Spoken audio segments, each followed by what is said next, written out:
your seatbelt. It's going to be a bumpy ride. Chrissie is hilarious. Chrissie, have you ever heard of the comedian Basha K. Ali? No, that sounds like something you yell at before you blow up a plane.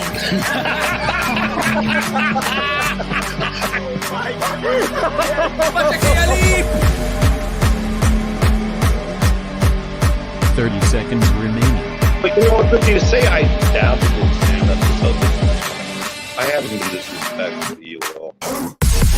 I was very confused by the title, Everything Everywhere All at Once, because that's also what we call it when Ash takes off his shirt.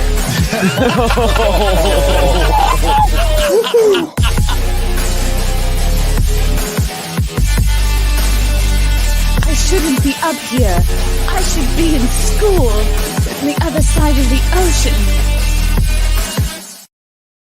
Hello. Welcome to another episode of the Chrissie Mayr podcast. You can hear this podcast, gosh darn it, everywhere.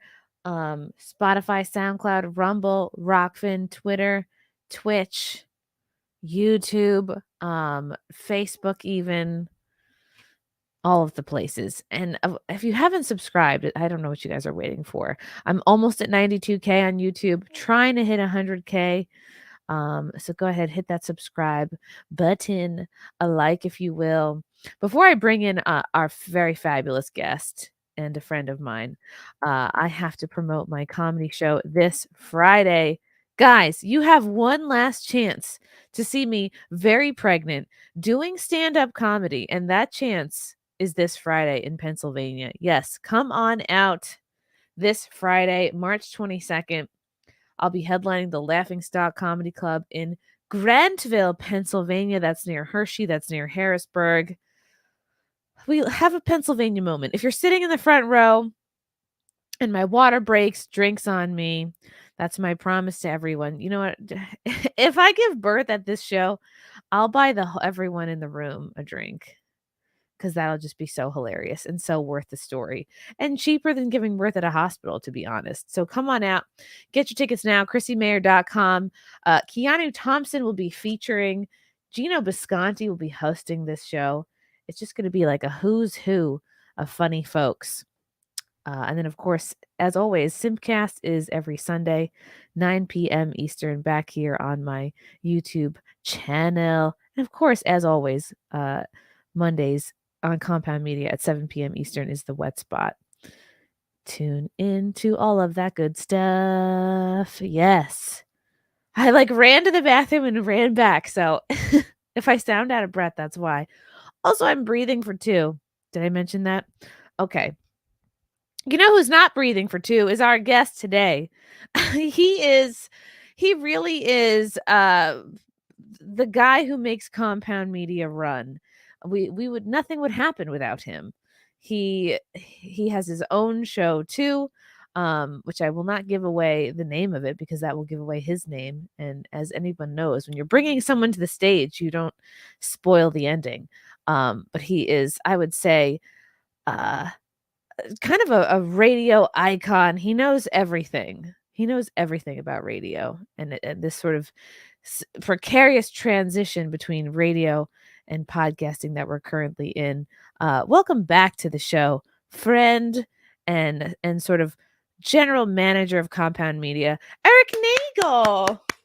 Hello, Chrissie. How are you? Hello. I'm enjoying the fact that you're giving warnings now for your shows that you might be giving birth on stage. You should set it up like Gallagher, where there's just tarps in the first few rows, just in case that you kind of lean over.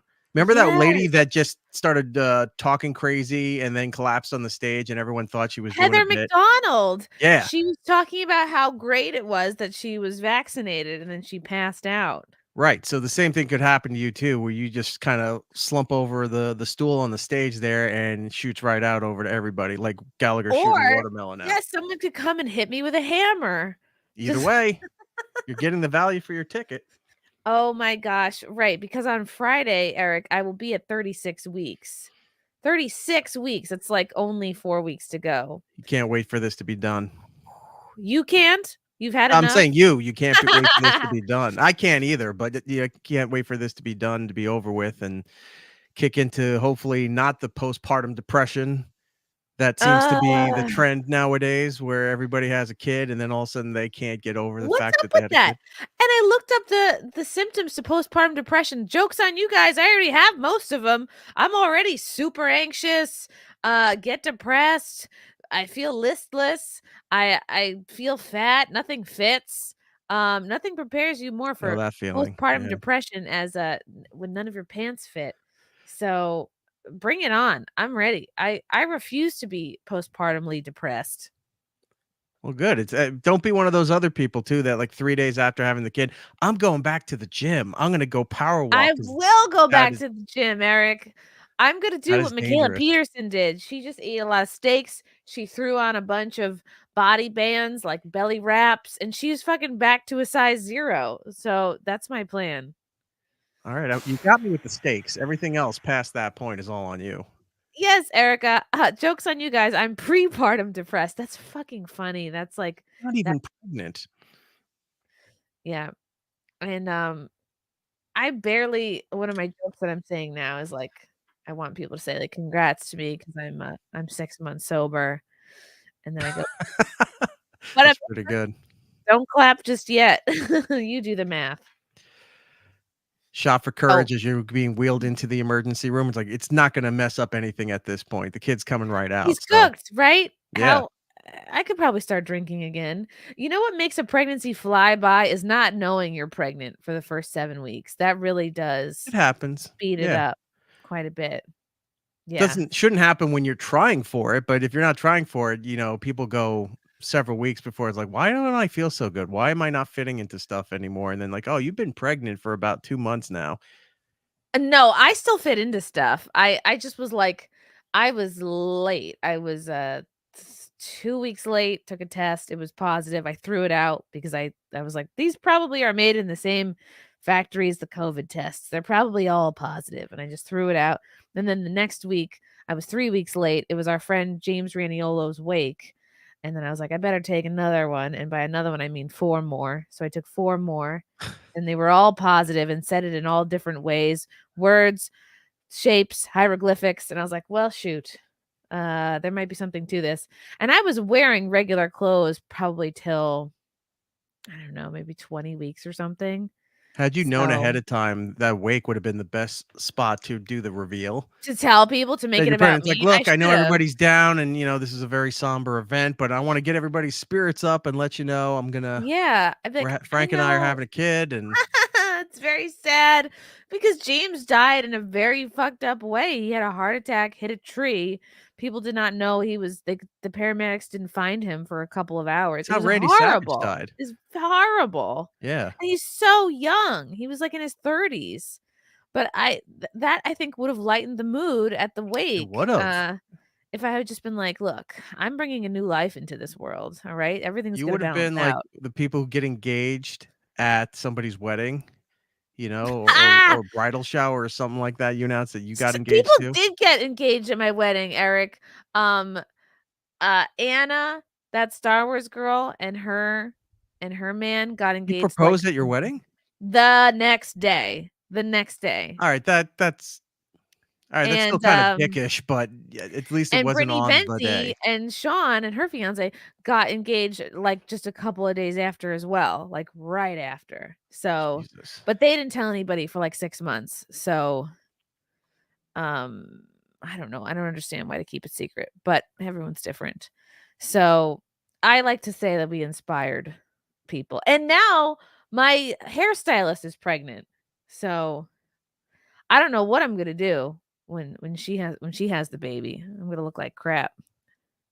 Yeah, I know people now who they all go to the same woman to get their hair done, and I think she finished, like, 2 weeks ago. Like, she's now on her leave because she's about to give birth, and then she'll be out for I don't know how long, but at least a few months, right?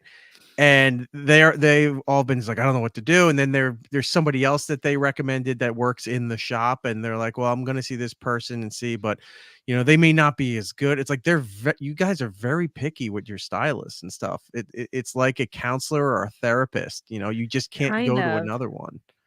And I learned my lesson because I did not have my regular hairstylist, like, at my wedding. I just had, like, whoever worked at the Bear Mountain, and that was a big mistake because, like, I went in for the trial and it was, like, not good, and then I went in for the day of, and I was like, "I really don't like what you did a month ago." And, like, she just it just wasn't working, like, nothing I was explaining to her, like, she clearly was not, like, an expert in wedding hair, which she had claimed to be. But it's okay, it all worked out, and honestly, the pictures looked fine, everything looked fine, and nobody noticed or cared but me, so, it was great. And there's always gonna be stuff that goes wrong on your wedding. It's bound to happen. Yeah, the trick is just don't care. Yeah, Because if it doesn't, like, you have these hopes and stuff I mean, not me. I didn't care what was going on, but like people have these hopes for having the right thing, the right music, the right. I mean, flowers seems to be important to people, which I don't get. You flowers are important. Flowers set the whole vibe. Whatever. So it's like you spend thousands of dollars and then you're begging people at the end of the night, please take these home. And most people don't want these stupid flowers, so they just wind up getting thrown out. Yeah, everybody freaks out about their wedding. It's like it's got to be perfect. It's got to be all that. It's like who cares? Who cares? So if it doesn't go well, then you got a story for the rest of your life to tell Right. about, something funny that happened or something, tragic that happened or whatever it is. Doesn't matter. You should not be freaking out the day of, because at that point, you've done months and months of planning and preparation that, like, the day of, it's like, "Alright, if it all goes to shit, then there's nothing you can do about it. You can just have a laugh." Like, the time to worry about it are in the months leading up to it. In the plant in the, oh, yes, it's Erik Nagel, you're right. We always encourage people to take the centerpieces, even if they're too big to fit in your car. It's like, take them, take them. I saw a very funny chat in here that is going to inspire one of the topics I meant to talk to you about, Erik. How much cinnamon did Erik inhale for this? So, what people may or may not know about Erik is that he goes way, way, way back. Um, like, tell the folks a little bit about your kind of background in radio and how you came to be um the grand wizard of compound media. I can't use that title nowadays. I just mean like the grand poobah. Yeah. Yeah, I started off listening as a kid and realized that they were giving out the phone number, that I knew how to use the phone. I was allowed to call a radio show. Started calling into a morning show here in New York, and I thought I had to be an adult, so I lied all the time, and they kept putting me on the air because I was How old swearing I were was an you? adult. 5 the first time I got on. 5 years old. 5, yeah. Somewhere I have audio of it somewhere. Who let you near the phone? Nobody. That was the thing. I just picked up the phone and dialed the phone number they kept giving out over the air, and I started calling into this morning show, and they kept putting me on. And through high school, started trying to figure out how to do TV and radio production, and wound up getting an internship when I was 16 because I lied and said I was a freshman in college. You And lied again, Erik. oh, you got Wow. to get it your foot in the door or something like that. Until you know the right people and know how to do things, you just got to come in and just assume you know how to do everything You hear that, kids? Fake it till you make it. always. And yeah, so I wound up getting an internship at 16 and 17, like through my last 2 years of high school. Then that parlayed into a TV job and into a radio job, and through college too. Just was getting small part-time jobs at local radio stations near my school, and then back on Long Island, and eventually just working your way up and just showing up in places that you're not supposed to be, but always being there till they assume you're supposed to be there. And then Mm. you wind up getting, so I like when I got to WPLJ in New York in like 97, was a big radio station at the time. It's now all Christian rock stuff. But 95.5 WPLJ. I still do listen to the Christian rock version of 95.5. I got in there, got an internship, just kept hanging around all the day shifts. So I wound up working for Rocky Allen in the afternoon and then Scott and Todd in the morning, and rode that out as long as I could. And then just kept connections, and people see your face everywhere, see your name everywhere. You just keep talking to everybody and act like you know everybody. And then eventually you do know everybody from doing that. And then just kept working from there. After that point, I was just constantly working morning radio wherever I went. And New York, Florida, and then back to New York again. And then the 14 years with Opie and Anthony, and 14 years. with all incarnations of the show. Yeah, when it was Opie and Jimmy, and it was Opie, and it was just Jim and Sam, and all of that. So yeah, 14 years through all that nonsense, and that was it.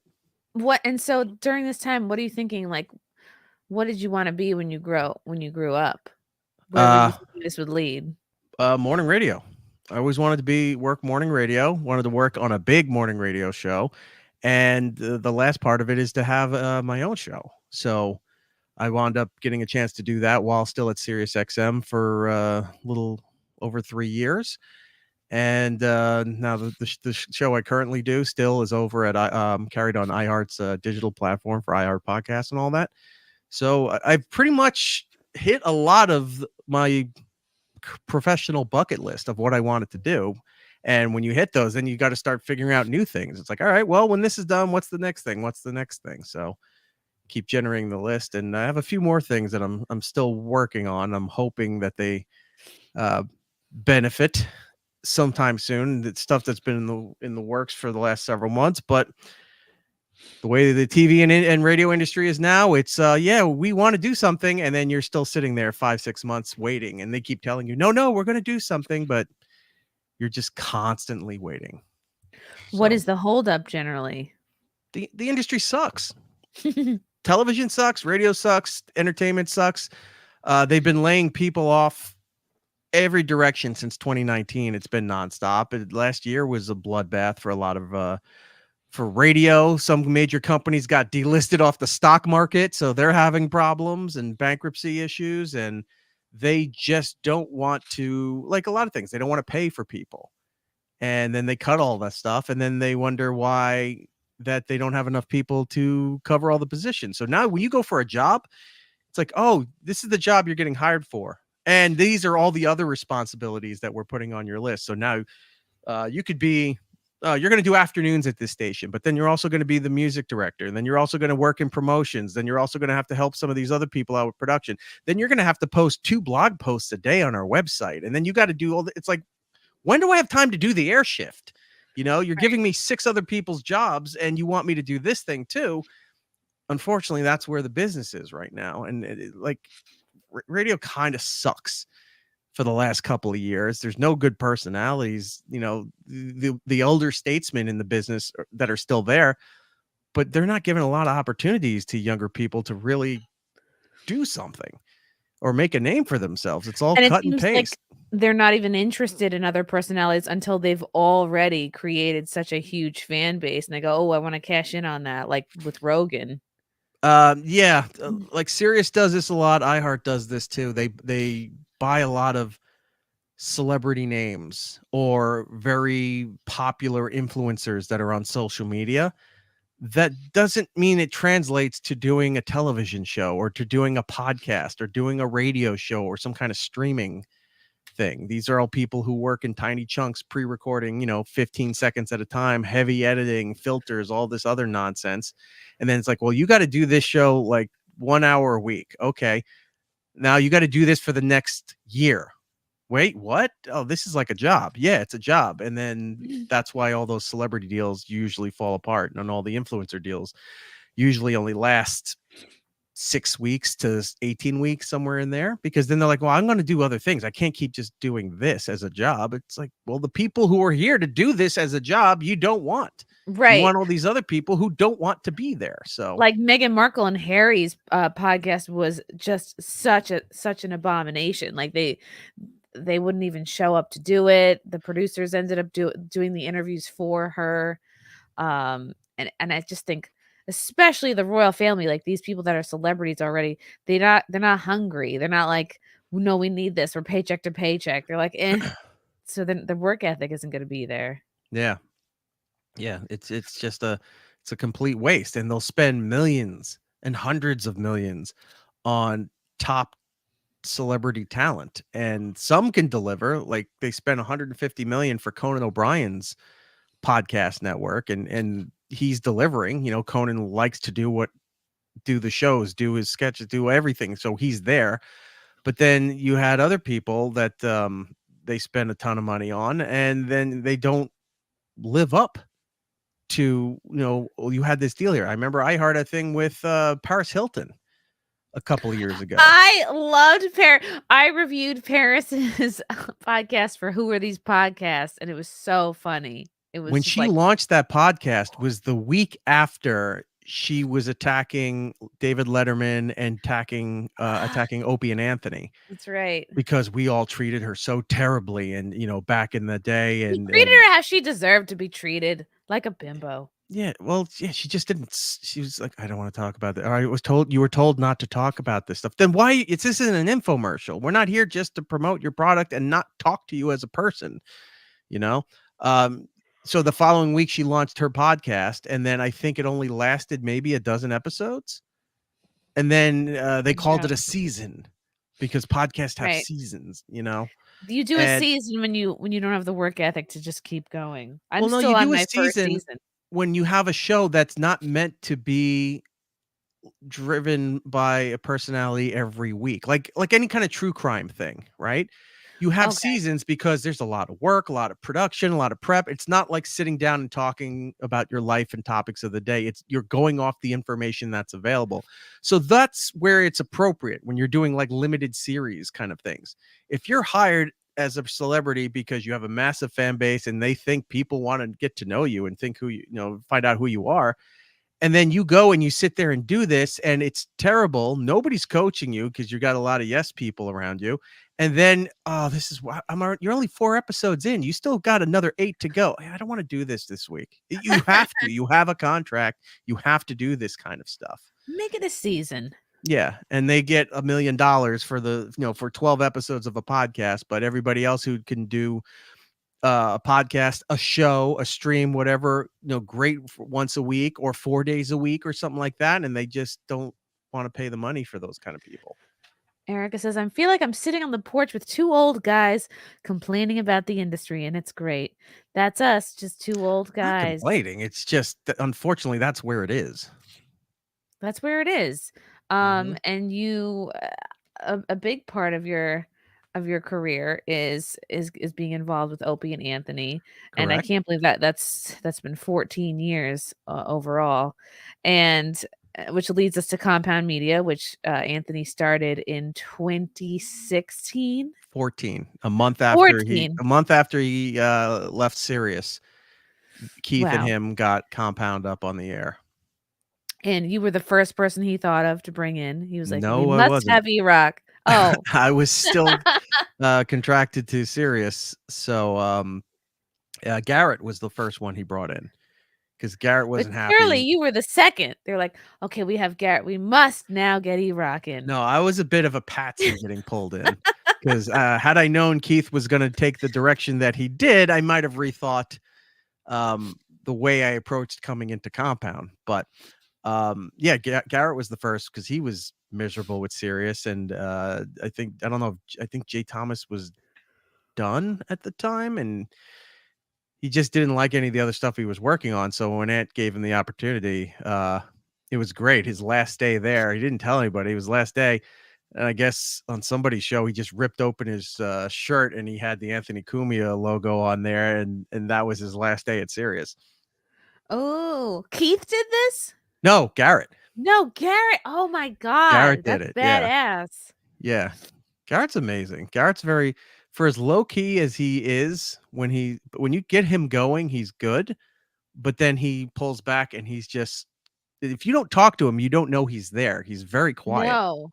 He's very measured, but like a ninja, if he needs to attack, he can and will. And he's very Mhm. funny. He's very smart. He picks and He's chooses his observant. words. Yeah. Yeah. He's He's like a good boy. he's like a dessert wine. He's potent. He's a sipping sherry. He's a he's a sipping sherry. That sounds like a gay sex move. And then, right, what people mentioned in the chat is one time you were a little bit of a stunt boy for a time. Yeah, because nobody Yeah. else would do anything. Yeah. And It's called being a team player. yeah, I mean, I did almost everything I didn't mind doing. I was like, it's going to translate to something good or at least funny. So I usually didn't say no to many things that were brought up. But Just like me in college. We're so similar, Erik. and look where you are now, about to give birth in a few weeks. Oh my God. Yeah, I did stuff here and there, sometimes slow news day, or sometimes you can plan it out and build to something. But yeah, you do it when you're asked to do it. And if it makes sense, if you can make it funny, if you could do something with it, then why not?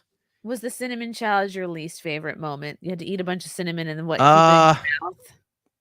Yeah, only because it went wrong. It 'Cause you wasn't almost supposed to died. go the way, because nobody was paying attention.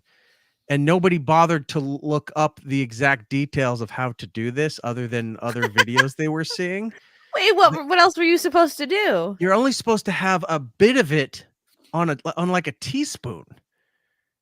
To What, put did you it in eat your a whole mouth. box? It's supposed to make people cough and choke a tiny bit, but that's it. Mhm. This was like a heaping portion. Like, the old Nestle Quick containers where you pop the metal lid off and Yes. you'd shove a big Yes, of spoon in there, course. and then you'd have a sand dune on your spoon, and you dump it into the milk. They had a tablespoon Oh, of it no. that was like this high, and they were all laughing and It was whatever. heaping. And Bob Kelly, shoves it into my mouth, isolate that, and and it turns into cement. It Oh, absorbs no. all your saliva in your mouth, and it becomes cement, and then it's in your throat and just turns solid.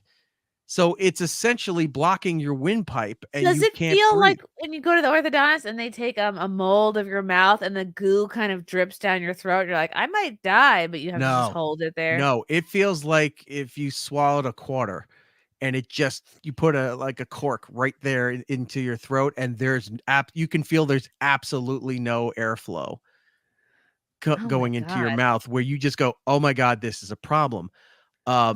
Because the way people do video, they did slow-mo cuts and dramatic things, whatever, instead of showing you exactly what was going on. There's a part where I couldn't breathe, and I breathed in really hard, and it shot out my eyes and my nose. Like, it was that bad. It shot. Yeah, you can see right there. Look at that. That's way too much. Okay. Fuck it off. And it went right into, like, he shoved it right into the back of my throat.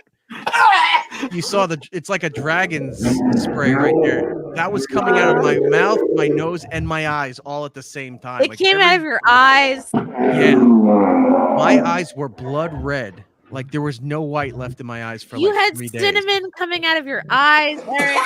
If you try to sneeze and hold your nose, you can feel the air come through these pockets in your eyes. That's exactly what happened. See? At this moment, did you think I might die? I might pass away? Somebody brought me water, and water makes it worse. You had to get something carbonated, like a club soda, or I think I grabbed the diet soda or something like that, and was just constantly trying to get the carbonation to break it up by half drinking it, half spitting it out, and just rinse and repeat to get it all out of there. Somebody handed me the water. Did you know the carbonation rule at this point? Did you learn that later on? I learned it later in this, that the carbonation needed to be the thing. Somebody handed me a bottle of water. Nobody researched any of this. We kind of did this on the fly, and then here it was. And it became hands me the water. I drink it. It just turns into concrete. And it was miserable. But you look so happy and like you're so alive in this moment. Yeah, I somewhere, you know what? I somewhere I have to have a photo within the few days after there where my eyes were blood red. Like you saw no white in my eye. It was all red, and then just the color of your the rest of your eyeball. Somewhere I probably have a photo of it. I need to look for it. Now, how many people were watching this live at the Nobody, time? because we weren't live streaming. Oh, Hearing it through 2 countries, okay. they were hearing it. The video didn't go up. Was I that think comforting because you're like, "At least people can't see me." I think they had to wait a day. I think Steve told me that he had to wait a day because of what happened, that they had to let management in DC know that, I was okay and all that before putting the video up.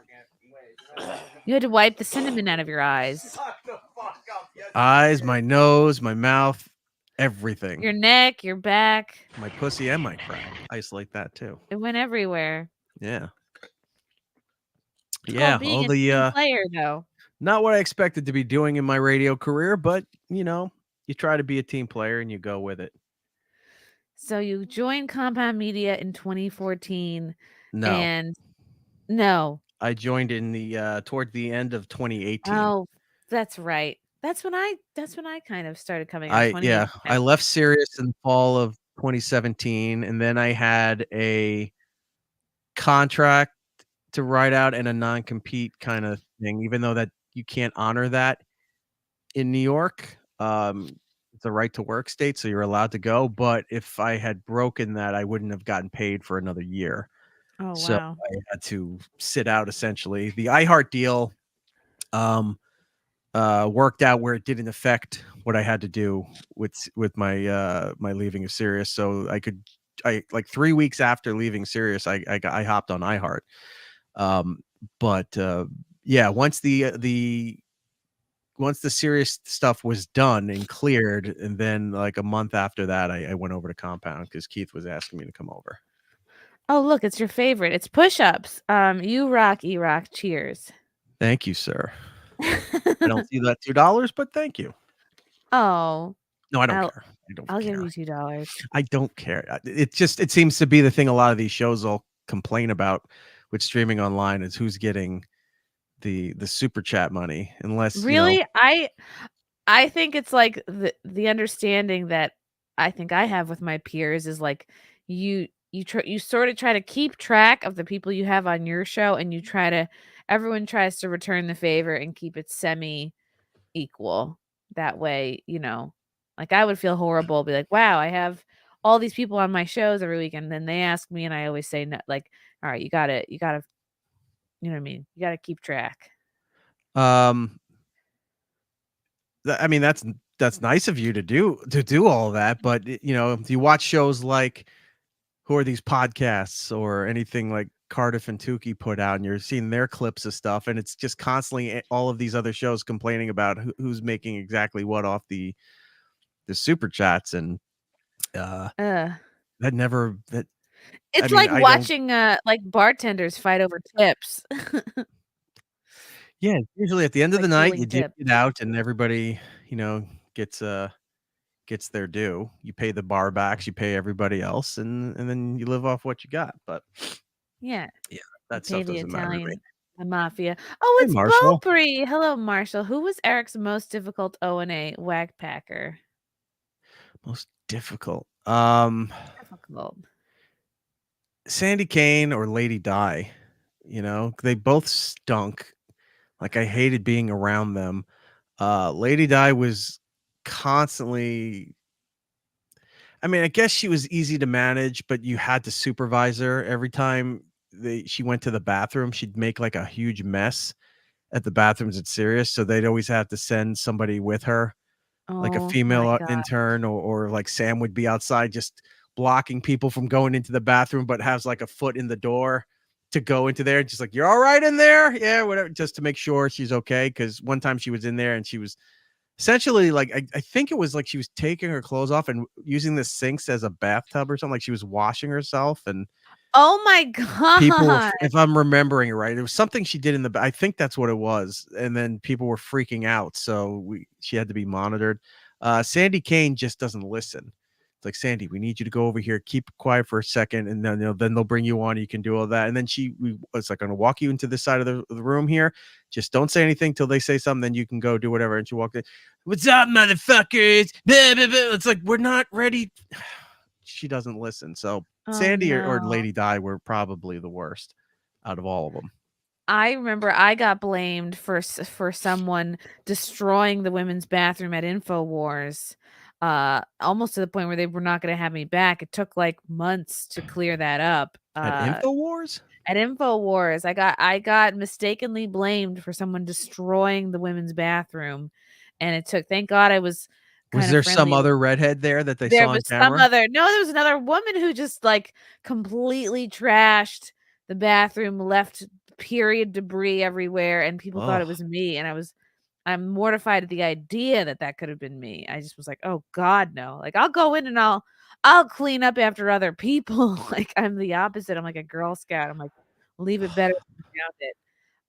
So thank God we were able to I've clear that. always heard that for as prim and proper that the image of women is like they're not gross and disgusting like guys.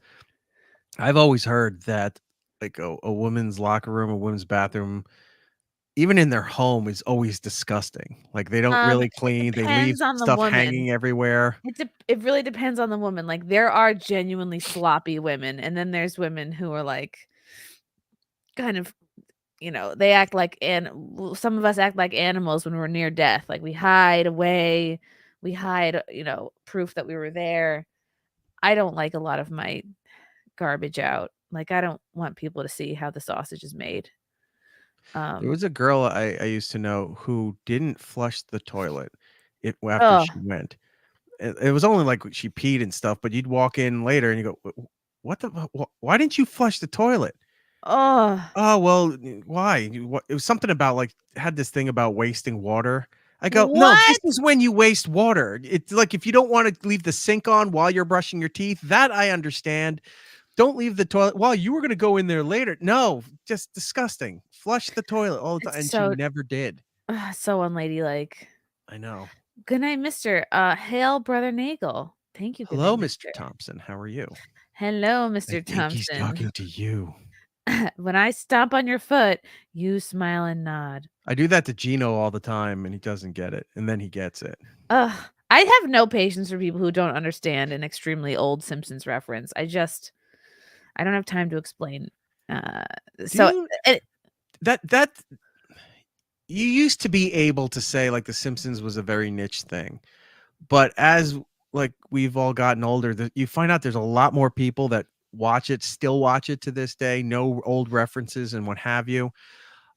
Have you noticed like the younger generations now, they don't reference many things that they've enjoyed growing up with? no, it's a reference-free generation. They just Like, watch, a lot of Gen X people will memes. reference even, I mean, the boomer generation would do it to an extent, but the Gen X generation, maybe part of the millennial, but you would quote movies that were your favorite or you were growing up or something like that, and I have, cousins who have kids, and I have neighbors who have kids, and when you hear them talking, they don't have any point of reference even in their own pop culture No, world for it's a their generation.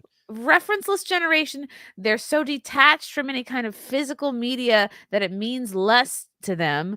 You wouldn't own a movie and watch it over and over again. Like, you can watch anything at any time, so you end up watching nothing ever. They know meme songs, but they couldn't tell you who it's written by or when it originally came out. Yeah, they don't Uh, it's like a they'll know bastardization. dance references and some kind of other quick little hits off of TikTok, which I guess Mhm. does count as references, but they don't quote song lyrics. They don't quote movie Nope, dialogue or television dialogue or things nope. like, that we do all the time in basic conversation or just out of fun. You quote something, and more times than not, people will probably know what you're talking about, but they don't do it at all. And I'm Nope. not saying like it's a bad thing. I noticed that that's missing from like the Gen Z era, that they just don't have that kind of reference point in their head to remember the things that they watch because it might be interesting to repurpose somewhere in your life. Mhm. It's very sad. They It kind of is. have nothing. Gen Z They're has always nothing. bored. For people who are on their phones all the time, they're always bored. For people who have the entire internet at their fingers all of the time, yeah, they're bored because they're not a lot of them are not committed to anything. Like No, now we really do sound like two old men complaining on the lawn. it's fine with But yeah, me. Gen Z is the worst. Their That's music where is my the money worst. is. So The people are the worst. It's not a good showing for humanity. I Um, have hope for them. I really do. But it's just they whatever that they is that they have fun with. I'm not they fully are. understanding. They're too busy cutting their dicks off, Kamikaze. You're 100% right. Look, if you have Well, time to got to do contemplate, something. Nuke the if you have whales, time to cut your even dicks off. if you have time to even think about cutting your dick off, you're not busy enough. You're just not busy enough. Ooh, were we rated? Who? Oh, wow. Oh my God. We were rated. Time for the raid siren.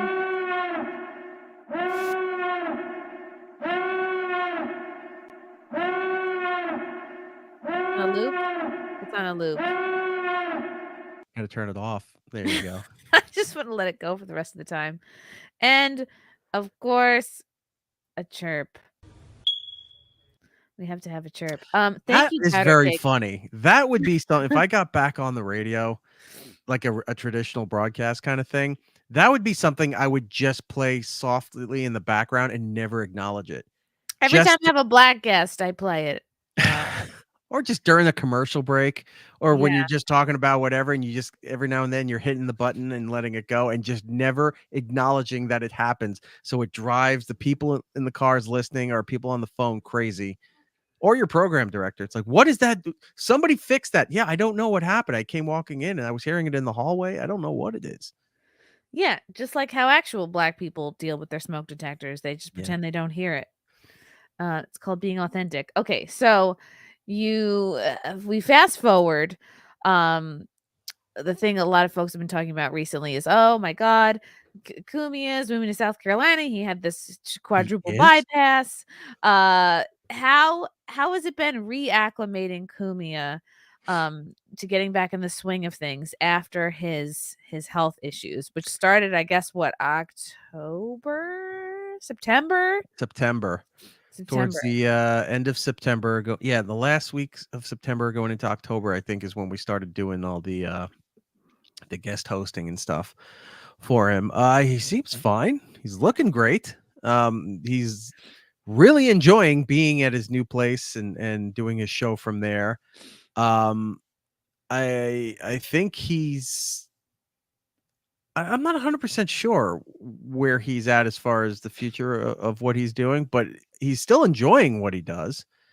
He's still having a good time doing his show solo, and then Wednesdays when he does it with Gavin, they have a great time. So he's still enjoying doing this, and prepping and doing all of that stuff.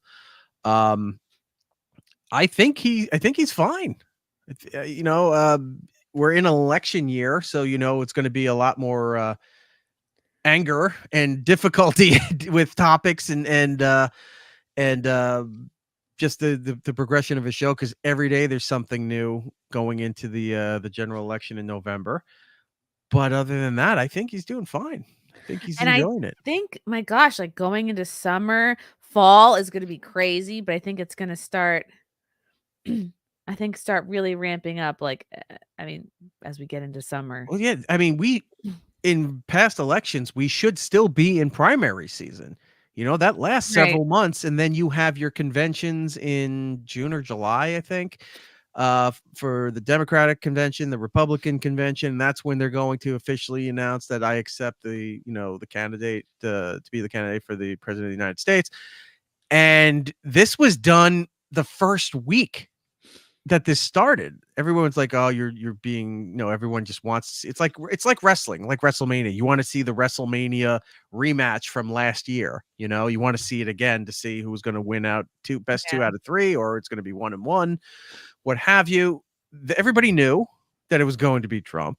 And then people were hanging on. It's like, no, I'm going to give you, like Nikki Haley. It's like, I'm going to give you a different option, which I get. You should have options, but you realize it's just going to be these two again. And it was done back in beginning of March like I think is when he locked up the nomination, maybe the end of February.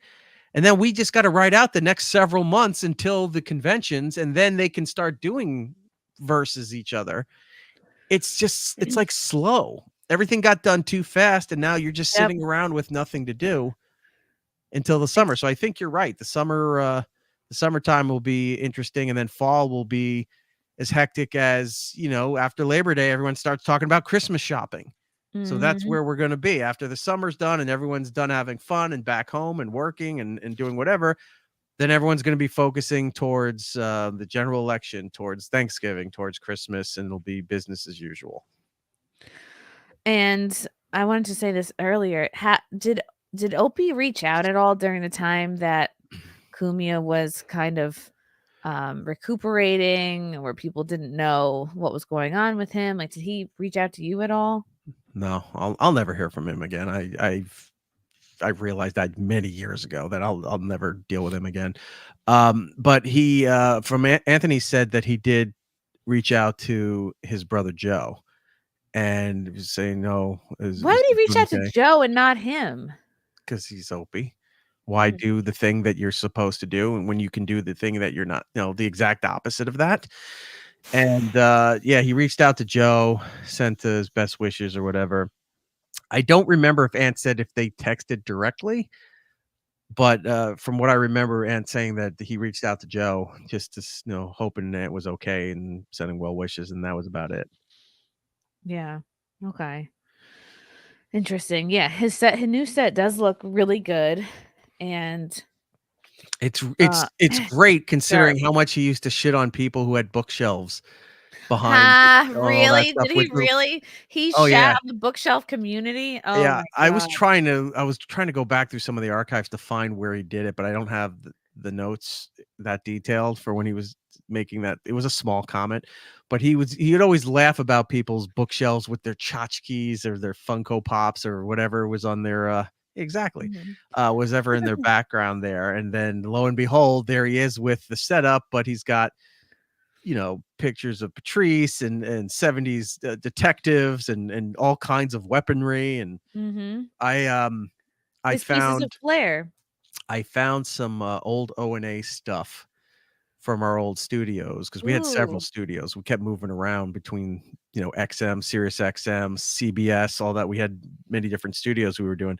I found some old stuff that I showed Ant, and hopefully in the next couple of weeks I can get it down there to him so he can debut it in the background. But I think all of it, but I think one thing in particular people are going to really love to see in the background if he shows it. Ooh.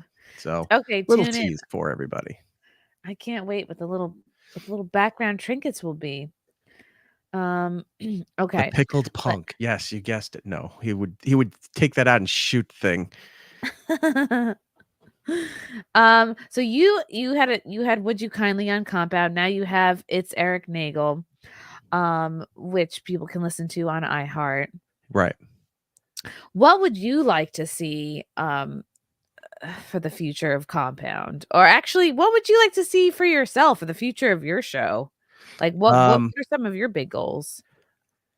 um, we've been doing. I mean, we're in our 10th year now for It's Erik Nagel. Like, our anniversary is in June for this show, and I think we're in a good spot right now because the radio industry is so disheveled and in such dire straits for a lot of programming. They just don't have a lot of programming. A lot of it is people in major markets voice tracking smaller to medium stations around the country, just, quick ins and outs for music or promoting concerts or live reads or whatever. Um, but gone are the days like you don't know who the major morning shows are anymore, and even the ones that were just in single markets, like who is the big morning show in Chicago or in DC or out in Los Angeles that weren't syndicated? Like, who were the local guys that were big? Who were the national syndicated shows? You barely know any of them anymore, if they're even there. It's all copy and paste of a couple of shows, and nothing really stands out anymore. And I guess radio companies are happy with it because it costs them next to nothing and gets the job done. And they're not looking to build a franchise, to build a property that we specifically own at this corporation. These are our top players that we syndicate. We do the ad sales for. We do all that. They don't care about that anymore. So I think our show's at a good point where we've had meetings with consultants and we've had meetings at different companies and they like what we're doing. And we've talked to them about a couple of things and they want to do more stuff, but either they don't have the money because the company's not paying for a lot of talent like this anymore, or they don't have the stations to put it on, or like there's always something that's kind of just askew or just out of arm's reach to pull the trigger and do something like that. But I think as terrible as the industry is getting, that eventually the big companies have to break off and sell to smaller companies. And that's when it'll start the fever again of, we got to get our own talent. We got to get our own personalities and programming to compete with these other companies. To the days of when they like, we got to compete with the station across the street. Well, the station that was across the street is now 3 studios down in a strip mall of 7 studios that this company owns in this market. So you can't attack other stations. You can't compete with them in a hostile or in a friendly kind of competition anymore. You're not allowed to talk about all these other things. Once that goes away, I think you'll see a resurgence of they need programming. The music's not helping them anymore. You go to Spotify and Apple Music and YouTube Music and all that stuff. You're getting your music there. You don't need to sit there and wait.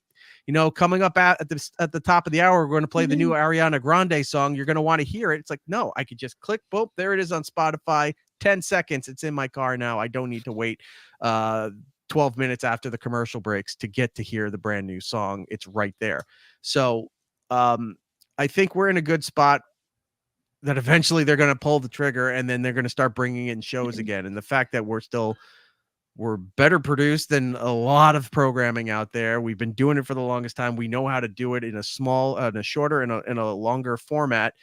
I think that's eventually where, fingers crossed, where the show is going to go. Every year I get people that reach out to me and talk to me and they want to do things. And then it's always something that's like, well, we don't really have the budget to do this right now, or we don't want to do this right now. It's like, well, you came to me, you wanted to talk to me. I didn't go to you to talk to you about that. Thanks for nothing. Yeah.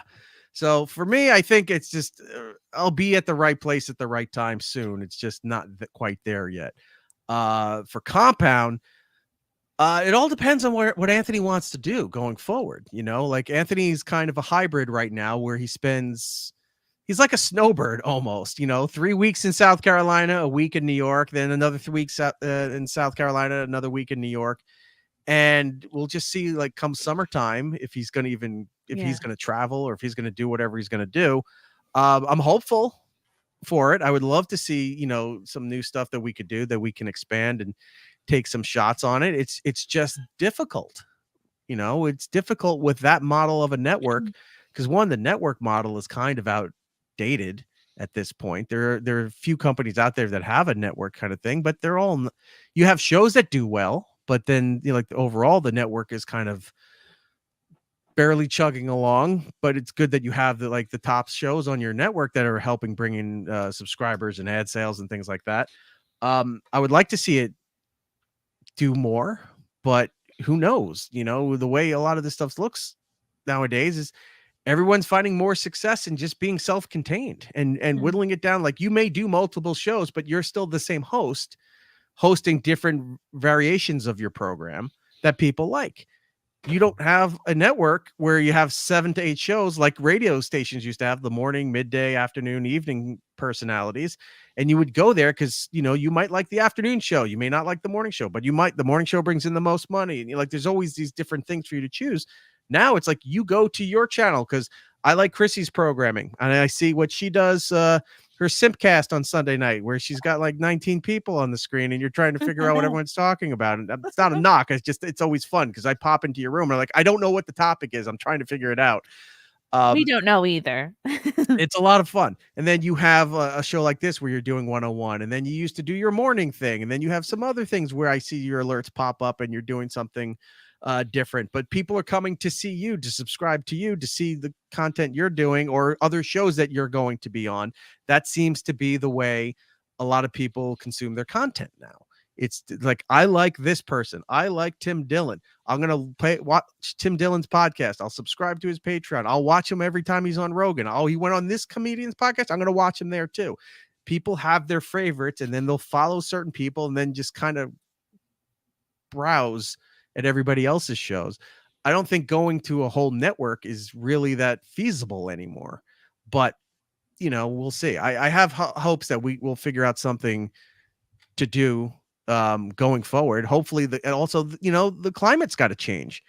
The just the overall mentality of this country, the political climate, all of this stuff has to change because I mean, it's been difficult for the last 4 years that getting certain comedians to come on shows, but because it'll affect other bookings, or they won't get on other shows that might be bigger because you're hanging out. So disappointing, especially when you're like, man, this is a comedian I thought would gel with the vibe, or that I was friends with, or that we used to be close. And it's like, it's how I felt after I said I was not going to perform anywhere that mandated the vaccines in Right. the city. I thought so many more people would be on board. So many people would be comedians. You're not going to support free speech. You're not going to support another comedian's right to tell a joke.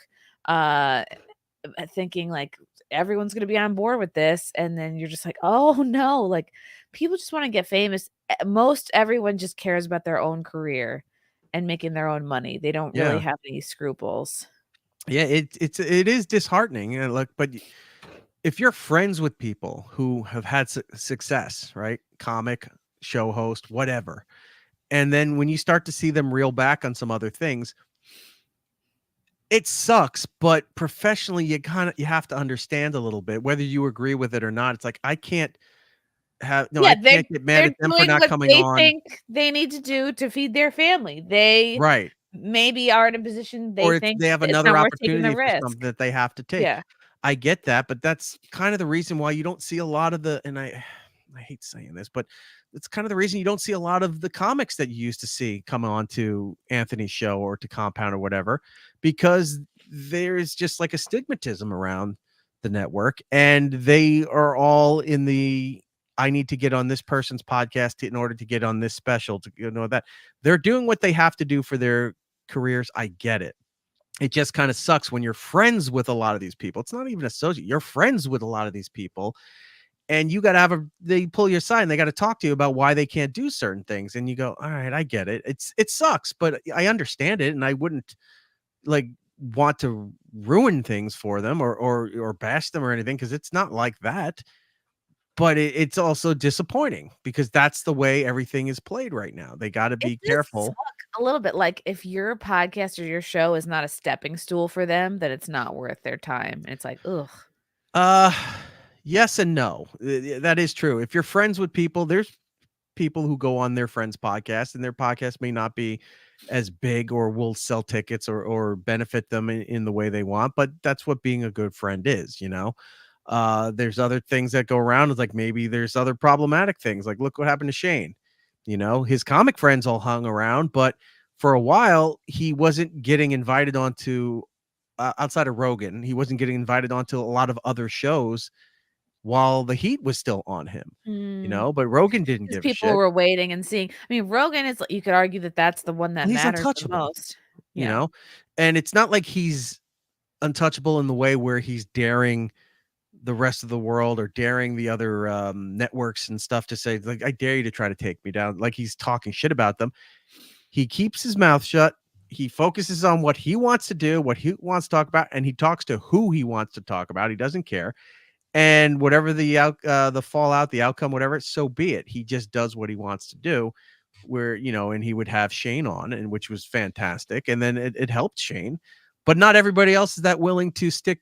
I don't even say Joe stuck his neck out for him, but nobody else is that willing to lend that kind of helping hand if somebody had something go on that could, I mean, it came out terrible in the public, but could have been just, this people overreacting, like a lot of do. unfortunately, just the climate we're in right now. Not everyone's going to be so daring, so bold to help somebody if they don't have to, or if it could potentially damage something that they're building. Everyone's building stuff now. It's like you're not just working on your material; they're building brands. Everything's marketing, which I get, but you also have to have the human element to it too. Outside of the marketing and the branding, it's like, well, all right, you're on the right platforms, you're on the right, you're the algorithm's starting to recognize you and everything, but you also got to be a person to a lot of these other people in real life, not just you're the host and then nothing exists except unless you're on camera or on the microphone. Um, Again, that's unfortunately where we're at right now. So it's difficult for I know other networks in the city who I've talked to people over there, and I've heard some of the issues that they're going through, and a lot of them similar to what Compound goes through. Maybe not certain things to a higher level at Compound than other networks, but everyone's feeling this kind of pinch, this kind of, we got to tread lightly, because you want to go out and you want to say what you want and do what you want to do, and you can, but then when the rest of the industry or the rest of the world doesn't react the way you expect them to react to it, well, that's the consequences to it. It's everything's a gamble. It may work out for you in your favor, it may not. So what can you do? You Right. try, It sounds but like what it sounds like what a lot of maybe the fans might not know or the viewers might not know. It's not enough to just be like, we're a free speech network. that doesn't even mean That anything are anymore. bringing in, like, we prioritize funny first, we prioritize content, we support our talent like that. You would think that the layperson would think, shouldn't that be enough? Like, it's, why should it be so hard? And it's just, Right. it sounds like what you're saying, it's impossible to avoid any type of this consequence culture that is, to a lesser degree, basically cancel culture infecting every We've aspect of seen what we within do. I'm not even gonna say a year, but within a year, we've seen the RIP Steve C, the pendulum moving back the other way, where it's not quite center yet, but it's at least closer than it used to be in the last few years. Um, but people still want to say, it's like free speech. I want to say whatever the hell I want to say, and I don't give a fuck about what everybody else is going to say and do. And okay, but then you realize you're not going to get advertising. You're not going to get guest booking. You're not going to get any kind of potential network helping or something like that. If you can find a way to do it and pull it off where your YouTube or your Twitch, you get your subscribers there, you get your gifted memberships, you get your super chats, you get your Patreon people, and you can self-sustain that way. God bless you. That's what makes this country great. You could do it, and you're doing it despite what the way you have to do business. You're doing it your way. God bless you. Not everyone can. They want to try, but not everyone succeeds at it. So when you still have to deal in the real business world, as fucked up as it may be, and you got to, bite your tongue sometimes, or you not say this thing or not do something, and just like, it's not worth, this isn't the fight I need right now. I'll do it later on when it means something. You got to do all of that stuff, and you don't want to do it, but people want to say, oh, why did they censor this on their YouTube, or they cut this out of their video because they're afraid, or they said, it's like, free speech doesn't just mean you get to say racial slurs and you get to attack people and wish people What? dead and all of this stuff. I'm out. I know that's your bread and butter, but still, that doesn't just mean free speech stuff. And when they say First Amendment online, your First Amendment doesn't mean anything. It doesn't matter.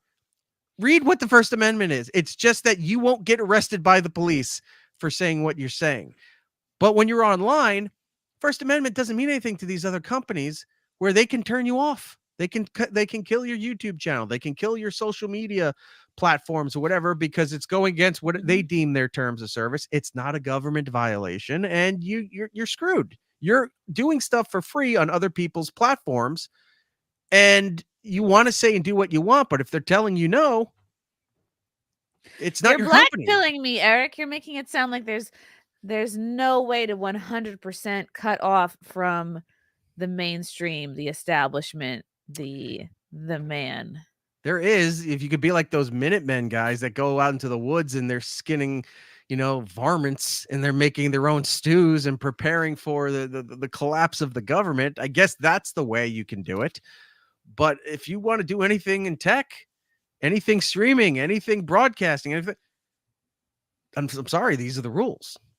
It sucks. You can fight it as much as you want, and maybe you have some victories, and maybe you make some leeway to do some of these things, but you can't just come But out guns blazing all the time but and say, look I'll at say and do whatever I yeah. want. Look at what happened to Nick Fuentes. Look at what happened to Kanye. It's like, all right, you can say what you want. You're gonna be pushed to the very corners of the internet, if not completely out. I mean, Kanye Yeah, doesn't when need you're to. a multimillionaire too, and you're Yeah. having that fight, it's hard to find sympathy for Kanye, Right. who has Right. hundreds of millions of dollars, but they He doesn't just need canceled his that. sneaker line, and He'll be because okay. it's like you're not really fighting the fight. You're just being an asshole, or you're just being outrageous and want to say whatever you want. I don't know. It just sucks all over, and it's difficult nowadays to try to make things better in certain places because it's really hard. You can't in some ways. There's a lot of companies that just like put you on these lists, like, oh, these advertisers are not allowed to advertise on this network, or these creditor companies are not allowed to do business with you because of stuff that you've said or video clips that's out there. They can do that. You may not give a shit, or you say like, no, that's bullshit. I'm not going to agree with that. Okay, but you can't do that. We know people, we know other shows and other companies and stuff that have problems with creditors because you're not allowed to process a credit card yourself. That's illegal. You have to have a third party that processes your payments for you. And if they won't, you want to sell gatekeeping, the gateway for everything with banks. If they won't do business with you, you're fucked. Right. How do You you have sell to. subscriptions? How do you sell tickets? How do you Mhm. sell t-shirts? You can't. It's like, oh, just use my Venmo. All right. Well, you can't do bigger business just on a Venmo or a Zelle or any of that stuff. Yeah. And if they're tied into the banks and the banks get a hold of that list and it's like, hey, you were not keeping your savings here anymore. I mean, look at the weed industry, right? Up until recently, or I mean, I think a few states have this issue, but when states started legalizing, it was still illegal federally. So these weed companies can't use the bank because the banks are federal. So they couldn't do their Yep. business. They couldn't have their savings there. They couldn't process anything, all that. So, I mean, I don't know. I have to look into how they actually handled their money, but these are the Yes, things you run Erica. into now. Yes, Erica, there are actual blacklists. Like it's there 100%. are We advertising blacklists, there are banking blacklists, there mhm. are It's like the no-fly guest list. That's a blacklists. Yeah. blacklist. Yeah. Mhm. Yeah, we at one point we were at SiriusXM and I got a copy of an updated advertisers list. And we were goofing it on the air because for certain sponsors there was a whole list of shows that they were not allowed to advertise, or the stations that carried these shows. And it was your usual. It was Howard, it was Us, it was Bubba the Love Sponge, Man Cow, Lex and Terry, all those shows that were big at the time. Were not allowed to have advertising from companies like McDonald's or Toyota or things along those lines because the shows were problematic and they didn't want to be tied to risque and unfiltered opinions on the radio. So they were not allowed to advertise on any of that stuff. It's even worse now. So if you lose the banking, you're fucked. Social, you lose your Twitter account, you can make another Twitter account and Right. do whatever. But yeah, you lose some of the other platforms, you're screwed. So when it comes down to the free speech stuff, it's like, sorry, I mean, you can go and say what you want, but there's repercussions You and might you not have be able to to get deal with it. advertisers. Yep. Yeah. Yep. And there's not always I don't know. People say different things about Black Rifle Coffee, but there's not all like in a perfect world, there would be a based version of every advertiser that you could get, and that would be like, oh yeah, I would love to support your uh funny, slightly racist show, but I guess That's in your press release. that's the Our work. funny, That's the slightly work. racist show, Chrissie Mayr. Yeah, Yeah. slightly, just so slightly. I guess that's the work of our generation is like is setting up this parallel economy and really finding those brands and those companies that align with your values and supporting them hardcore. Zach, did Erik discover Zia? Ooh. Um, I did actually for this world, yes. This For world. the radio world, In for this lifetime. Compound, for everything that she's known for now, kind of yeah. But she was actually discovered by Kevin Undergaro, who is Maria Menounos' husband. He had a network out in LA called AfterBuzz TV. And the whole network was built on the premise long before it's a thing now, but they would do after shows, after live events, after a movie debut in the theaters, or after a television show that just a big television show that just ended. They'd hop online and they would do like a breakdown, a discussion of those kind of things. She worked there. And when we were looking for a new female on our show, our friend Christian Blatt recommended talking to her.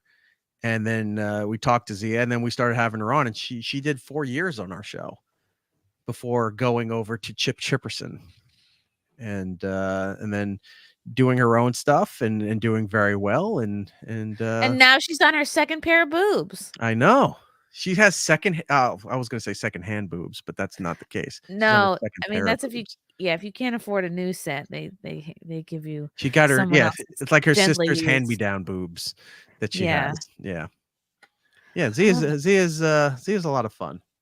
Z is the best. Marshall Beaupre, how will AI DJs affect radio personalities? Oh God. I mean, do we really see this happening?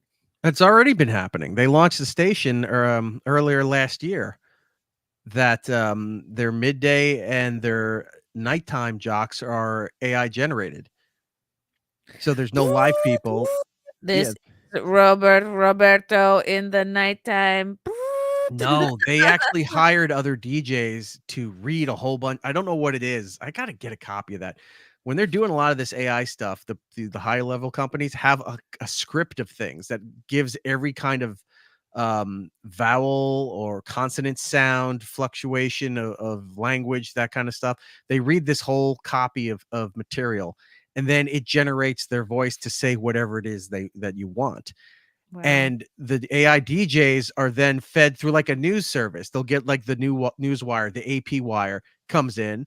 Somebody like at a newsroom or a news radio station will get the feed, adjust the copy, submit it to the AI, and then the AI generates the news story or the content or the topics or even the giveaways, like the ticket giveaways and stuff. We'll pick up the phone and talk to a caller and act like it's a real person giving away concert tickets to Taylor Swift or something. And I then will be giving away my robot dog, even it though would be I'm great. very I attached would to listen him. to every station if they did talk like that, but unfortunately they don't. I want to hear from the robot's perspective. Yeah. So, and they're Interesting. there and they turn them on if there's breaking news, an emergency, whatever. They just feed the copy right to the AI, and then the AI generates the whole talk break and edits itself. And it's Holy. on paper, it sounds like a good idea, but it's really terrible. It does sound terrible. Oh, Viking, my boy Viking, who greenlit Wet Spot? Give that person a raise. It's the reason I joined Compound. No, I did not pay Viking to say this. That was Keith. Keith Good old was the Keith. one that brought you on because you were doing In Hot Water a lot. Mm-hmm. And everybody there loved you when you were doing your impersonations, especially the lady that was across the hall, the really annoying one. Oh my God, Gabby Hoffman. Gabby, yeah. She was this like you guys. I feel like it probably is clipped. It probably is on YouTube. But there was a woman named Gabby Hoffman who, in this building where we are in Compound, it's near the sort of fashion district, and Mhm. she had this company. She's the type of gal like rich Jewish dad, I think, and the dad just gave her this company, this fashion company to have. It's like as busy work as just something to do. And she would just order like these shitty jewelry and products and clothes and things from India. Like she'd be constantly having to go to India, like check things out. And like one time she gave me this like $90 cuff, and it's like within 5 minutes of putting it on, the beads started falling off. I was like, how is this $90? This is a piece of shit. But she just was like, it was only just her at this fashion company. She apparently had a partner or had other people working there, but they always wound up quitting because they didn't like her. Because she's unbearable, and she would Mhm. wander over to the studio. She had kind of a crush on Aaron Berg, so she would wander over, to kinda scope him out because Aaron was Jewish and she's Jewish, and she never She admitted comes to it, from but, like money. yes. Her Um whole business was paid for by her family. oh, 'Cause yeah, she she didn't have seemed to like make the a dollar she on that. seemed like the type that either went to college and really had no degree that meant anything, or was even more hopeless than that, and they were just trying to build a industry or a job for her so that she had something to do. Yes. Yeah. Gabby was a cover for money laundering. Yeah, That so would she be would hilarious if that was the case. she had mafia, Jewish mafia in her family. She would come over, wander over to the studio, and she started to just, like some of the earliest times of her coming in, she would just walk in front of the camera, like, when you see those Like a videos deer of, in like, headlights. a Yeah. hawk giving birth, and they're just their head and their beak is, like, in the camera, that would be her, and she just had no concept of a studio or us being live, like, no, like, reverence for what was going on. She just would, like, walk in front of the camera, and then they would invite her on periodically, and then it came to the point where she could just walk in whenever she wanted and sit down at the desk, and Gino and Aaron would entertain her. And they would just genuinely interview her. Like she was a kooky gal. And sometimes I would come in and do impressions of her. And then one time I was there early to do something else. But then Gabby walked in. I was like, oh my God, Gabby's here. And I see what she's wearing. And I was like, I'm kind of wearing something similar. She had a headband on. I found an old tie in the closet. I Yeah. wrapped it around my head, threw my hair up just like how she had it.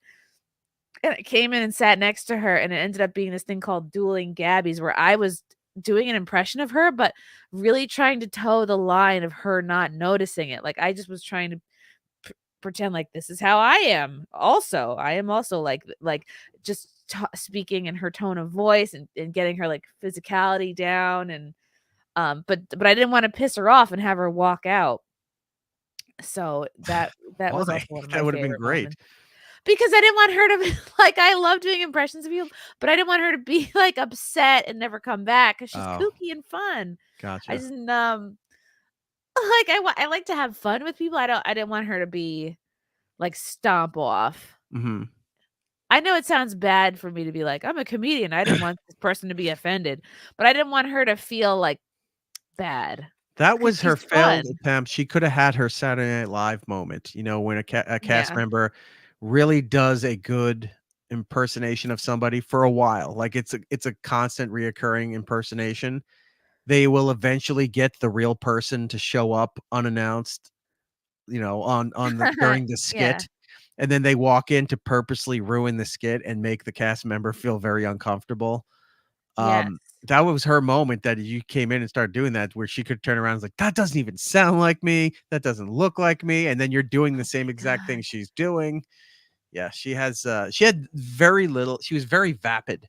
She had no sense of humor. She had very little personality. She was just She was miserable all the time. stupid. She wasn't witty or funny. She never understood jokes. She acted like an old woman. She acted like an old Jewish woman.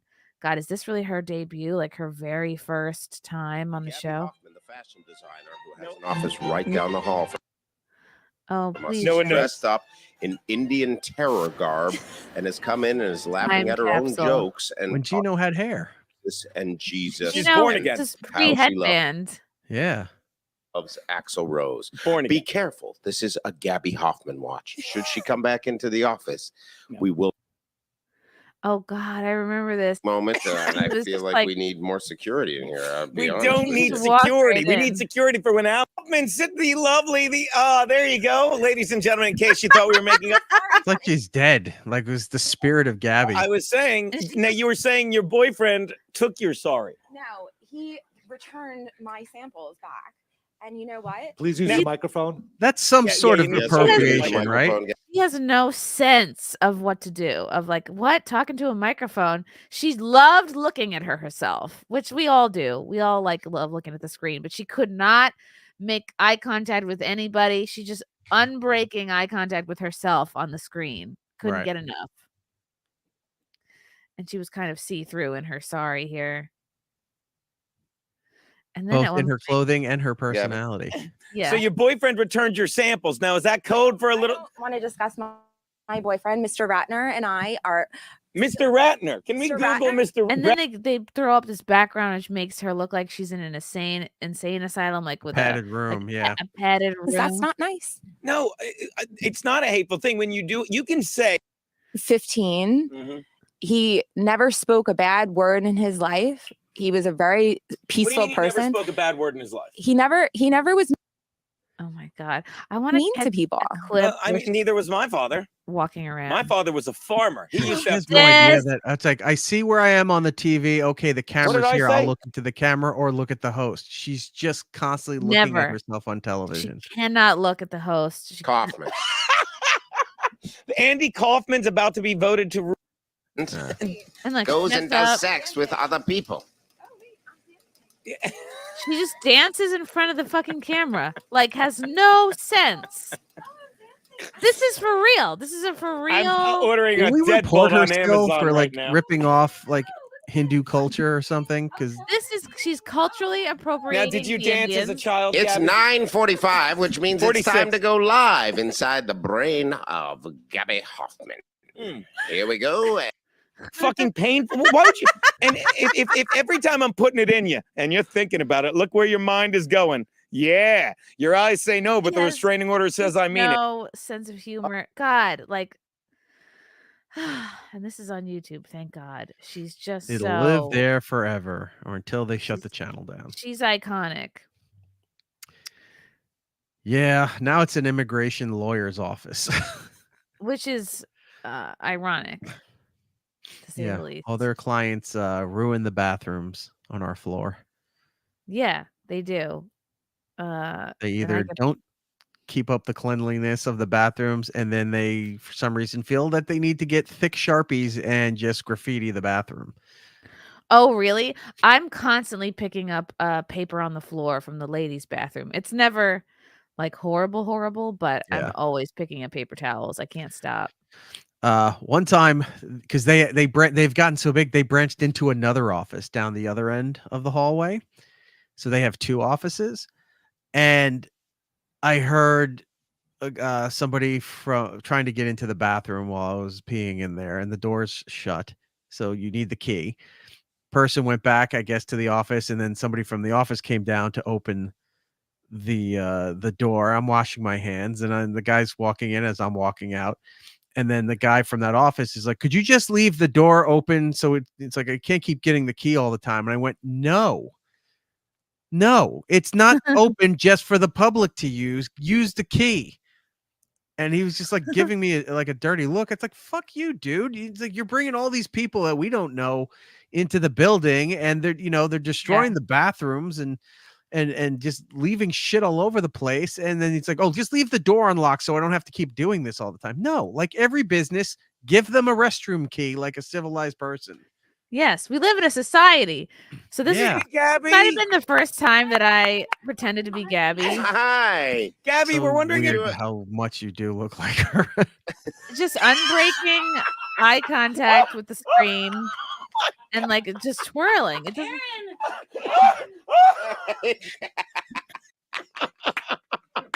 like she comes in and she loves Gabby! to come in with apples and honey. Gabby, why?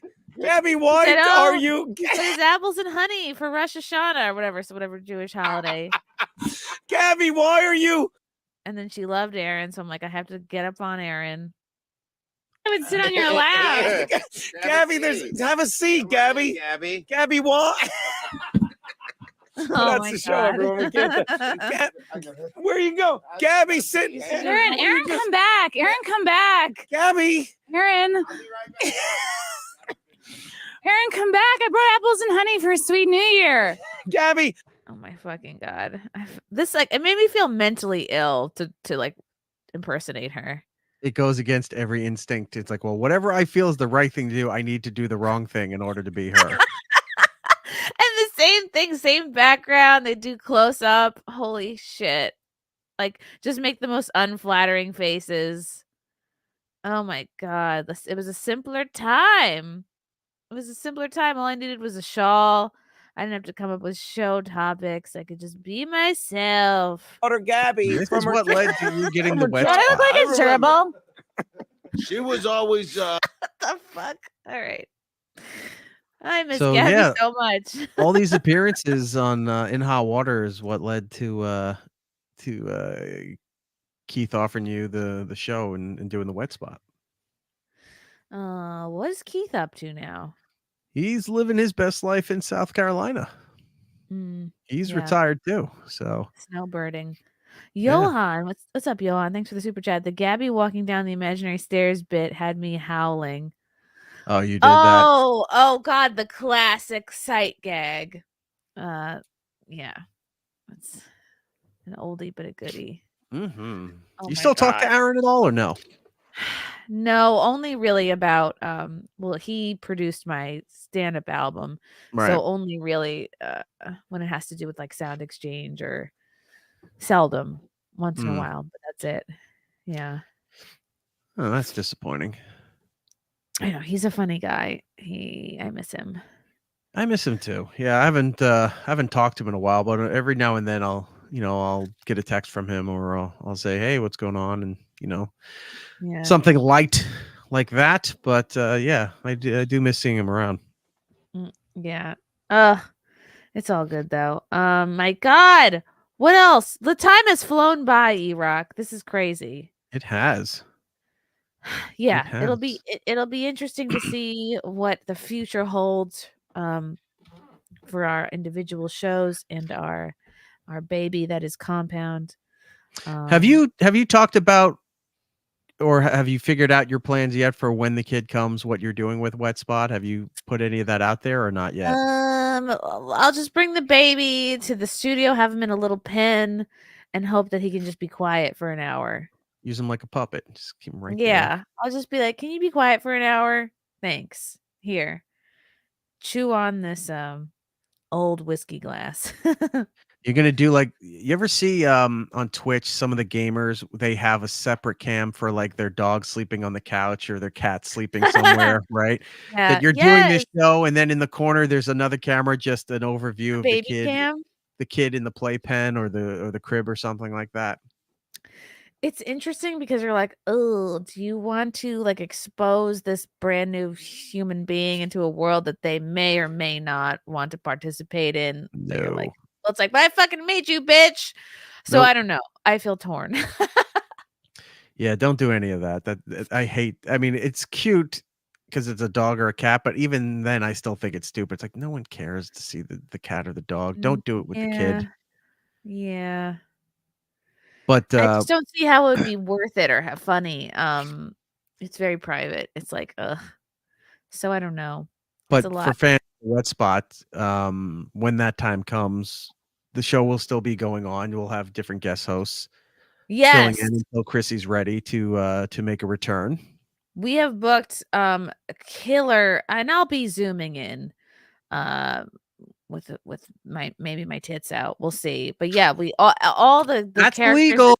characters That's and legal. guests, it's Compounds. It's Yeah, disgusting, but it's legal. I'm gonna have a whole breastfeeding brand change, and that's how I'll get to 100K. So you've seen that on Instagram, right? And on TikTok, where all these women who no, would not do really. like, all right, so they do a lot of the ones that would always be doing stupid little dances in skimpy outfits, or for some reason they're just in a skimpy outfit for like 10 seconds, and because it's quick eye candy content.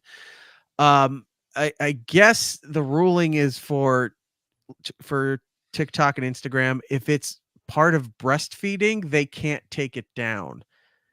So there's a lot of videos now where women just are pulling their boobs out or whatever. They're still kind of doing what they're doing, but as long as the video eventually ends with the kid latching on, it's perfectly fine. They don't take those videos down. It's kind of gross, but it's allowed. So if that's your way of testing the waters, if you will, Oh my gosh, yeah. those will I get don't know. super chats. Super chats for the boobs. $100, $150, $200. Think the kid's hungry. The kid just ate 20 minutes ago. No, Oh I my think the kid's God. crying again. Like, I need diapers. Could be But new yeah, ad revenue for you. well, we have a bunch of fabulous guest hosts booked, all people you know and love and have seen on the shows before. So it'll be great. And the guests are already booked out. So we're very Good. prepared. And I don't know how much time could I possibly need? It's different for everyone. There's women who work in different workplaces that they feel like they need, 6 months to 9 months in time for bonding or to get over whatever, not even just like the physical rehabilitation from it, but the mental recovering from it and all Eh, that stuff. So yeah, it but depends. Some women see, don't want to sit around. They come back and which yeah, makes sense if we're talking about a 9 to 5 workday, but we're talking about, like, I'm doing an hour show, and then I can do chunks of other streams, several hour-long streams during the day, so it's like, it doesn't have to be one 7 to 8-hour chunk plus commuting that I'm away from the beans, so I right. think, hopefully having more flexibility will let me be productive. We'll get you a green screen. We'll get a sample of your background from the studio, and you just turn it on, and it'll make it look like you're actually in studio. Yeah, oh, I'm redoing this whole studio, Me too. it's gonna be sick. It's I'm gonna be redoing the studio I have here. It's getting all redone for television, and yeah, it's a process. It takes a long time to get some of these things done wow. and I try think to I be cost effective too. see, Arya, don't say that you won't see me for 3 months. I think I can pull it off because what are they eating every 2 to 3 hours? I can sneak in between and do a show. Like, I'll just time it. I'll just fucking time it around when I gotta do shit. Yeah, it all depends on how you feel, both, how Yeah. you think you physically look and how you think you mentally you are with doing it. Because there are some women who have kids and like sometimes the pregnancy is rough, like it beats the hell out of them until they have the kid. Sometimes it just looks fine and then they have the kid and then that can be rough too. So you got to feel it out at that point and what you're ready for and what you're not. Don't just come back for the sake of like, oh, I need to hop back on. 'Cause when you feel ready to do it, like it's not like we're giving the show away, it's not like somebody else is Well, taping it. luckily, I'm sitting behind a desk, so only I will know, what pants I'm fitting into or not Sitcom pregnancy. You're always behind the kitchen island, you're behind the couch, you're off in the Mhm. distance yelling down a hallway, no one I'm just, sees like, you. putting my hands on my hips, like, upset, and my husband like, "Ah, gee." It's Yeah, gonna be a what lot you of that. didn't know is that this person through the whole 2nd season of the sitcom was pregnant. It's like, really? I couldn't tell the couch was 8 feet tall. She It's like, it gave doesn't birth make on any sense set. that she's constantly behind there like a Muppet. You just saw from here up. I think if I do have postpartum depression, I'm hoping that I can channel it into comedy and, something productive at Don't least. put crying videos online, please. No, Don't God, do that. no. I don't understand it only works if you're trans. If you're a regular, no one wants to see that shit. Yeah, because for So, some reason you either gotta be, like crouched down somewhere in your house, or you're seeing the corner of your ceiling like it's a Blair Witch video, or you have to be in your no, car crying in a parking lot of a store you just came out of and doing all of no. that stuff. Now, people, like, you see some of the comments, "You're gonna be okay," like, they're trying to be super supportive because they think that you need to. It's just like, stop crying, drive home, and just sit down on Yes. the couch and get off your phone for a little Yeah. while. Get yourself together, woman. Fucking shower, put your makeup on, go for a walk, go work out. I don't tell being depressed is such an absolute waste of time. I won't stand for it. It's very counterproductive to things It's you need to so get done. unproductive. My God, just put the Yeah, I know. feelings I'm not away. doubting people do get postpartum and then have depression and all that shit. But you don't need to constantly keep putting it out online for some kind of verification, Right. some kind of positive reinforcement, because that's not where you should be getting it from. Mhm. I know somebody, a good friend of mine, and I don't understand why they do this, but they're prone to bouts of depression and they just constantly post their thoughts on social media Stop. and Social then media is for showing your best self. they get nothing, like Ugh. no response, maybe one heart, maybe one reply Ugh. to something. And I'm sitting there looking at this and I go, whatever they're going through, right, is obviously bad for them. But when you post something online, it's like, I need some kind of support here. It's I need so some kind of sad. help. It's so fucking pathetic. It's like, deal with your shit by yourself like a man. Or go in the real world and talk to family or a therapist or whatever you need to do. You don't need to put this shit online like this. It's even, I got to imagine it's even worse when they put this out there and there's no response. It's very Nobody sad. replied, nobody hit the heart thing, nobody reposted or quote tweeted or whatever they're going to do with this stuff. You're putting this shit out there and making it sound like, I don't know if I can get through another day, or it's raining out right now. I don't know if I can even make it home from work because I'm sitting in my car. Whatever the nonsense is, and you go, get a hold of yourself. Go home and deal with it like a regular person. Don't put it online, because I have to imagine you put it out there expecting something and you get nothing. No one cares. And then that's Times worse. worse. Yeah, anytime I've been a little bit drunk and put my feelings, I've always regretted it. I'm like, ugh, it's like too vulnerable. It's like, no, not good. You're just Zach, the only thing you verified is that no one gives a shit. And now you know that your life probably has no meaning. You did it to yourself. Zach, thanks for the super chat. Chrissy's Gabby impression is what made me a fan. Oh my god, that feels so long Made ago. everybody a fan. That Yeah, and your the Swedish girl who spoke at the UN. Oh, Or spoke at Greta. the climate control. We need another Greta Thunberg. thing. We need another Greta. Gabby. I'm very inspired by mentally ill women, so I just need to seek out more You of do those. Amanda Bynes? Oh, that's a great idea. I could just blue Sharpie my eyebrows. Yeah, you know You what? got to draw a little heart, get the nose staple, and then just pull your hair back really tight. Because now she's going to do nails. I think you're onto something. Did you see her latest video that she put or post she put out there? She got whatever that license is or the certification that you need. Cosmetology. It's whatever that is that the state requires you to have in order to be like a manicurist. Be or Asian. To do or it's like spa treatments where you do the manicure, pedicure, that kind of stuff. Yes. All right. Whatever the position is. She posted something on there that she just got her certification and she was thanking some people who posted positive things. Who the fuck is going to let Amanda Bynes do their nails or get anywhere near their face? Who wouldn't? No, but no. For the chance for the story to get social media exposure, she'd have a lot. The day that door opens for her, she'd have a line. She could snap and cut your eye out. It's all part of the fun. It's part of the experience, the wonder, the story.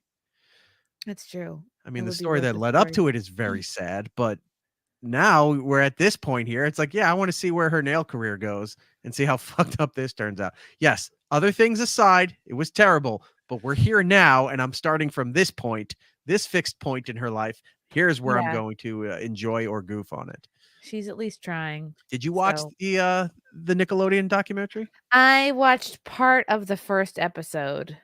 Right. I'm very intrigued. 4 episodes, about an hour each. I watched all 4. I want to watch the whole thing. Any like exciting takeaways? Yeah, that 4th episode is what they call in the industry a doozy. Any spoilers? Well, who it involves was spoiled long before the documentary came out, which was Drake from Josh and Drake, who was a big show on Nickelodeon. Coffee cakes. Yeah, yes, to the snack cake empire. The snack cake empire. Drake is on there, and the 4th episode is mostly about what he went through with his whole time in Nickelodeon, and it is really fucked up. Like really. Oh my god, I must watch this. I have to move this to the front of my list. It is it is definitely a must binge show. It's only 4 episodes, about an hour each. If you got a night that you have nothing going on or an afternoon, watch it. It's all kinds of fucked up. I'm gonna have to put the next season of Love on the Spectrum on the back burner, and I will prioritize this. Yeah. Because this is real. I don't know if Love on the Spectrum is real. I've seen they clips. Really are autistic. I don't know. Any of those fake reality shows always seems like retarded. You think these relationships are? It seems like it's coached. Yeah. Wow. Like, I'm not doubting the people aren't, but this from a couple of clips I saw online, I guess they're promos or whatever the teasers are at the end of the episode for the next episode or the recaps or something. You're looking at this, and it's like, why would they be in this So situation? you're like, I need to see these people having sex. I'm not buying this. I don't Yeah. believe. Unless this is all these shows need to be like The Other Sister with Giovanni Ribisi and Juliette Lewis. If it's not like that movie, I'm calling bullshit on this. Love on the Spectrum is every time Michael Gambonelli calls into the wet spot. Yes, He absolutely. calls into a lot of shows, by the He way. keeps asking me to do his show, and I'm like, no, Michael, I'm giving birth soon. And then like 2 days later, he'll be like, can you do the show? And I'm like, no, Michael, still giving birth soon. Why wasn't I not invited to the baby shower? Michael, you're not a woman, and also I don't like you. Wow, he's great though. We love Michael. I think we told you when you started there. You know about he wrote a script, right? He wrote a porn script Called Medium Loads, right? Well, no, that's what Keith used to call him Oh, because he would write porn scripts with him as one of the main characters in of there, course. and he would have like the direction cues within the script. Oh, And I haven't seen it, but I was told, and other people have confirmed they've seen this. He would write lines about his actions with whatever the actress was in there. And more times than not, he would finish like, and they would say, Michael shoots a medium load or medium sized load. And you're like, why would it be a medium size? why are you measuring it? Why does this matter? Yeah. So, for the longest time, Keith would call him that. And then finally I had to ask him, I'm like, why do you keep calling this? What does this mean? And then I was told You the know what? story.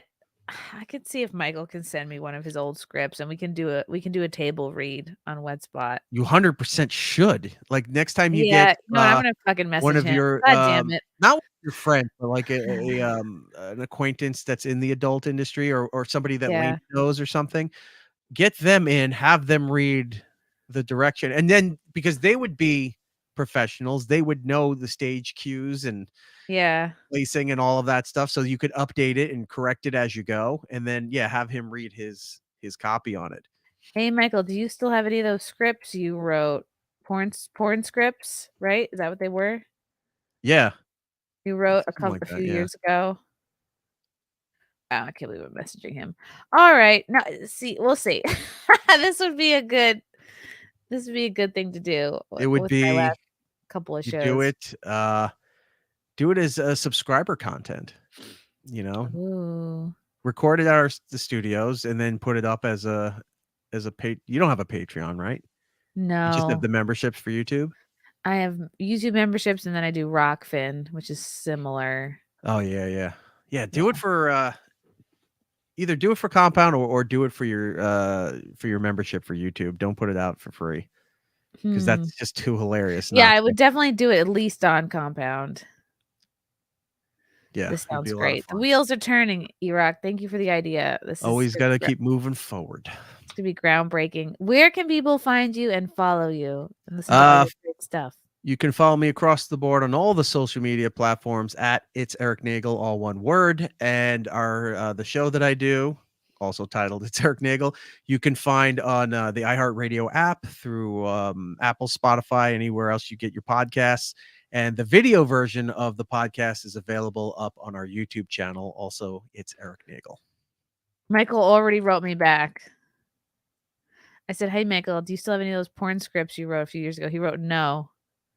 I handed them to companies back in 2019. What? He has them. He's lying. He is such a liar. He's got a Google Word document somewhere that he can easily access it.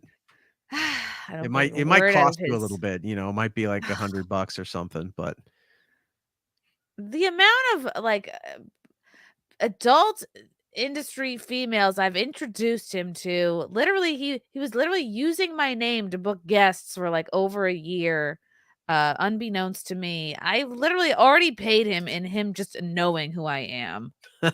This is unacceptable. Fair point. I'm gonna keep trying. Thank you, Erik, for coming on. You're a delight. Thank you for having Boy. me. I love the decor of the whole show here. It looks like we were at a Spencer's Gifts or an old Sam Goody. Yeah. Yeah. This is giving Sam Goody vibes. Thank you to the chat. You guys were very entertaining tonight. You had good comments and questions. And yeah, we will I will get the script if it's the last thing I do. You should. It would be a lot of fun.